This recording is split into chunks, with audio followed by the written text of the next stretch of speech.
जय श्री कृष्णा। ओम सूर्याय नमः। मकर संक्रांति की कहानी।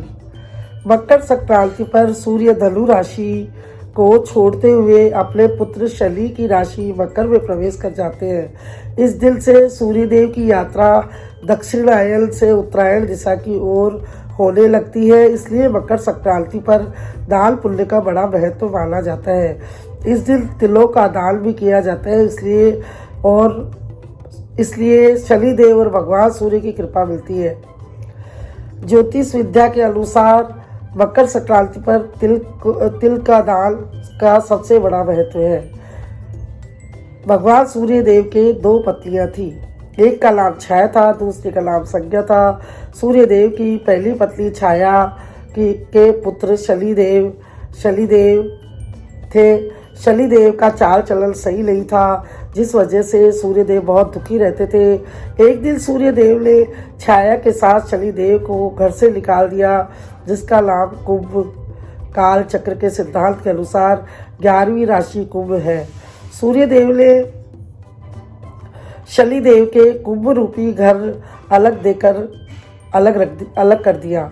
सूर्यदेव ने इस कदम से शनिदेव और उनकी मां छाया सूर्यदेव पर क्रोधित हो गए और उन्होंने श्राप दिया कि सूर्यदेव को कुष्ठ रोग हो जाए। श्राप के प्रभाव से सूर्यदेव को कुष्ठ रोग हो गया।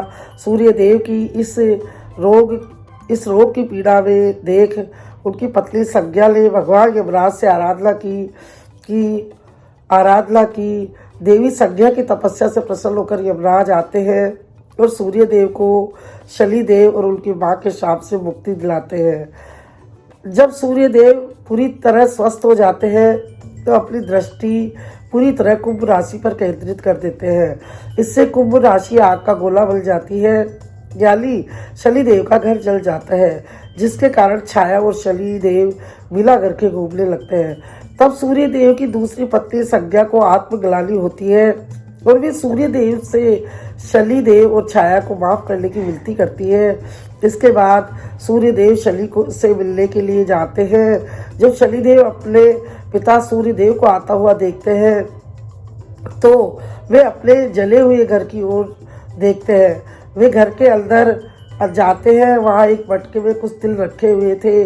शनिदेव इन्हीं तिलों से अपने पिता का स्वागत करते हैं, जिससे भगवान सूर्यदेव प्रसन्न हो जाते हैं और शनिदेव को दूसरा घर देते हैं, जिसका नाम मकर काल चक्र सिद्धांत के अनुसार 10वीं राशि होती है। इसके बाद शनिदेव के पास दो घर हो जाते हैं, मकर और कुंभ।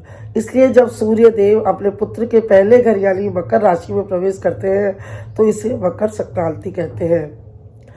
इसलिए माना जाता है कि इस दिन जो भी भक्त पूजा यज्ञ और दान के अलावा खाने में तिल का उपयोग करता है, उससे सूर्यदेव बहुत प्रसन्न होते हैं, सुख समृद्धि का आशीर्वाद देते हैं। इसी कारण से मकर संक्रांति में तिल का दान और खाने में भी तिल का ही उपयोग करते हैं और इसी का दान करते हैं।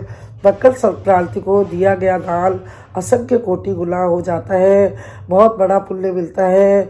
गंगा सागर से, स्नान से, दान से, पुण्य से, तिल का दान, खिचड़ी का दान, कंबल, चप्पल, जूते, खाने पीने की वस्तुएं, गुड़, गरीबों को दान देना, गऊओं को चारा डालना, चिड़ियों को चुगा डालना, कुछ आश्रम, अनाथ आश्रम, वृद्धाश्रम में सब में गरीबों को दान देना चाहिए। दान देने से धन की वृद्धि होती है और भगवान का आशीर्वाद मिलता है। जय श्री कृष्ण।